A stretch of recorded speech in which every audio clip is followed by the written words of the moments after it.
So I'm back with another editing tutorial. I think this is episode 2, and so we're going to do a tram shot today because here in Melbourne there are lots of trams, and I think you'll come to see I do like shooting trams. They're pretty fun to shoot. So anyway, I'll just jump over to Instagram real quick and I'll show you the shot we'll be editing. So we're on my Instagram here, and just come here. This will be the shot we are going to edit today, and yeah, there's not much else to it. So let's open the Lightroom, get cracking. So we're in Lightroom and we got the image up here, as you can see. So let's get cracking. And the first thing I'm going to want to do is straighten this boy up. He's on a bit of a slant, so just make sure he's alright. I think that's pretty good. And I might just crop in here and get this person out of the way. I think that's pretty good. So first thing we're going to want to do is add a lot of cool tones back into the image. So just sliding the temperature to the left. We'll leave the tint, that'll just make it all yucky. First we'll up the exposure just a tad, chuck in some contrast quite a lot, dim those highlights, up the shadows. That just brings a lot of detail back into the image. Hold Alt on your keyboard for the whites and the blacks, and you can see just where it's affecting. So for the whites, I'm going to bring it down, and you can see there's these little bits of whites. I'm just going to bring it down till they're not visible anymore. So around there, and the same with the blacks. But I'm just going to bring the blacks down anyway because I like it. Yeah, it's looking alright for now. Not even done anything. Anyway, clarity. We're going to up it a bit. We'll chuck in some dehaze and then put the texture up a bit as well. Saturation and vibrance. Put the vibrance up and the saturation down. I said this last video, but doing this just levels out the colours in the image. It gives it a bit more profile. So yeah. So next we'll go to the tone curve, and I'm going to do a bit of an S curve with a fade. So do a fade. You just bring up this slider here, and then level it out, and then you can just do an S curve from that.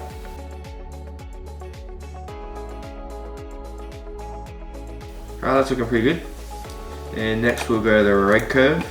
And I do this for a lot of my images. I just bump it up just the slightest. Do the same for the greens.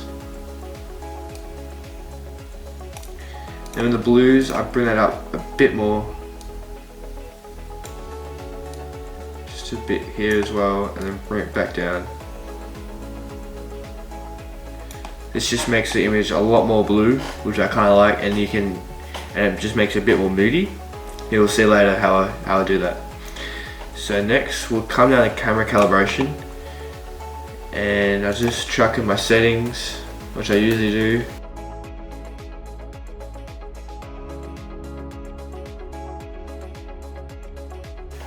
Alright, so that's all done, and it's looking pretty similar to what I like to do, which is good. Even though, because I already have edited this image. So next we will go to grain, and I'll add just a bit. So what this does is it just gives a bit more texture and makes the image a bit more natural. You know, you can't see it straight away, but like just overall it just looks better. Next we'll add a bit of a vignette. So bring the slider towards the left till you're just pretty much happy with it.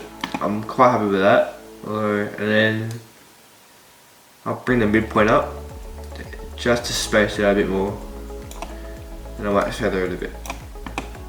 So that's pretty good. Next we're going to profile correct and remove chromatic aberrations, because you know no one wants those bloody purple lines show you what a chromatic aberration is right here. We've added some luminance, and this is just to compensate for the sharpening that I do. So I usually like to go with around 90 sharpening, which is quite a lot. And then if you hold Alt or Command on your keyboard for masking, you can slide along and you'll be able to see what lines and what part of the image you're actually masking or sharpening, sorry. And I usually like mine around 50 and 60, so I like it around there. Yeah, over here, it's looking pretty nice. So if we look before, we've brought a lot of colour into the image and given it a nice blue moody feel. So next is split toning. We are going to add around 240 with 10 saturation, around 210 for the shadows with around 5 for saturation. Now what this split toning does, it just adds a certain colour to the shadows and the highlights.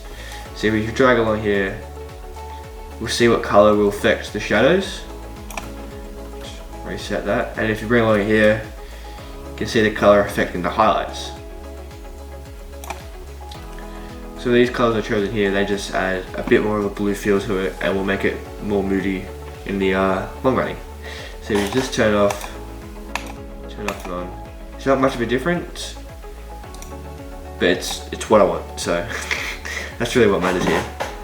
Yeah. So we've got the hue and saturation sliders.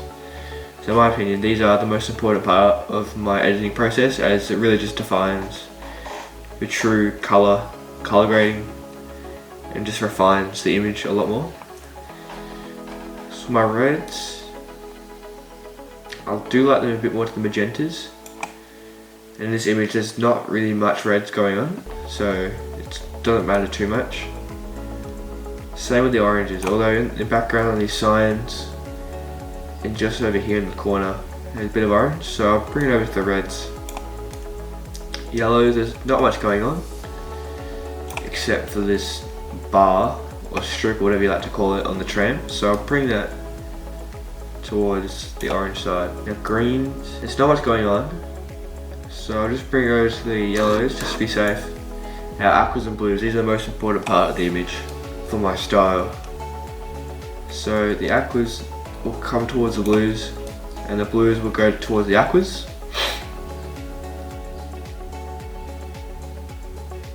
You know when you like want to sneeze and you can't, but you can just feel it? Anyway, completely irrelevant. Yeah, it just happened. So you can see there's a bit on this umbrella, so I'm going to leave it at the magenta side, and the magenta's affected as well, so I might just leave it as is because I kind of like that. So actually those are hues. Alright, saturation. Now this is probably my most important part. So I'm going to put the saturation of the reds up a bit. The orange, that'll go up as well. You can see in the corner in that side here. Yellows, I'll put those up. Greens, they can stay. Now the aquas and blues, I'm going to put that down, and the blues down quite a bit as well. I'm going to put the saturation of the purple up and a bit down for the magenta. So I'm actually liking this image a lot already. It's quite moody with the dark blues and I'm quite liking it. Now luminance. I'm going to put the luminance for the reds down and the orange up. I will put the yellow up. It affects these lights here and I kind of like that. I'll put the green up quite a bit as well, just for this yellow band that is on the tram, which is somehow affected by the greens. Now aqua, I will put that up a bit. And same with the blues, I'll put it down. Purple magenta, will come down just a bit.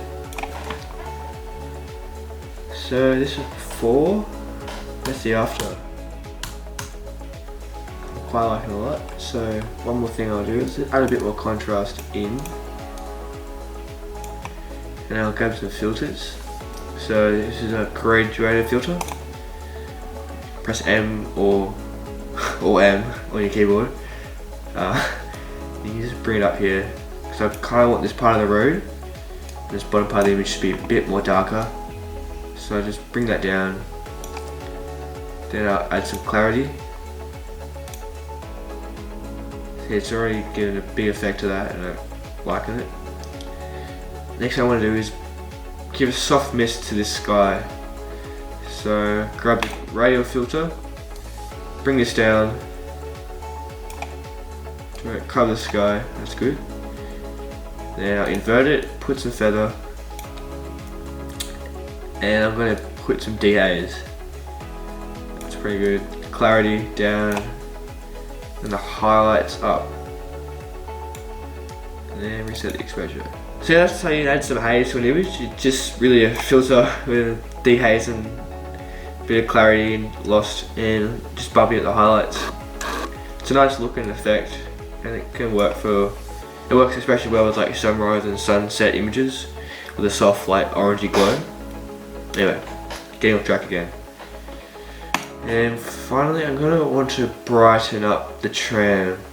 So I get another radial filter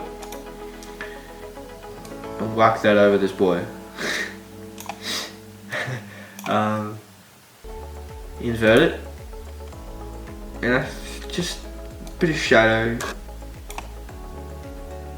And I think, yeah, she's looking pretty good.